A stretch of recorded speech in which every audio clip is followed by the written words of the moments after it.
Grabe no, ang galing ng bagong discovery sa pageants. Akala natin dati, ang panalo sa international stage ay tungkol sa training, confidence at representation. Mali pala, may update na. Kailangan pala may special requirement. Ano kapag may halo automatic mas competitive? Parang ganun yung dating eh. Nakakatawa lang kasi biglang nagkaroon ng classification kung sino bang mas may edge. As if naman hindi kaya mag-stand out ng iba.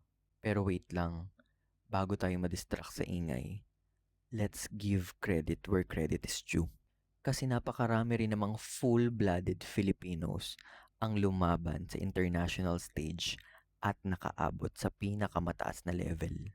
Yung mga hindi nagdala ng extra label, yung dinala ang Pilipinas sa stage, yung pinatunayan na hindi kailangan ng comparison para lang mag-stand out. Kasi talent is talent, hard work is hard work, walang asterisk. Ang problema kasi minsan mas napapansin natin yung debate kesa sa achievement. Mas napapag-usapan yung ano ka kesa sa kung anong nagawa mo. At doon tayo nawawala sa punto. Kasi hindi naman basihan ang dugo o label. Ang basihan ay kung paano mo ire-represent ang bansa mo sa harap ng mundo. Ang corona, hindi nagtatanong kung half ka o full. Ang corona, napupunta sa taong karapat-dapat. Ganon.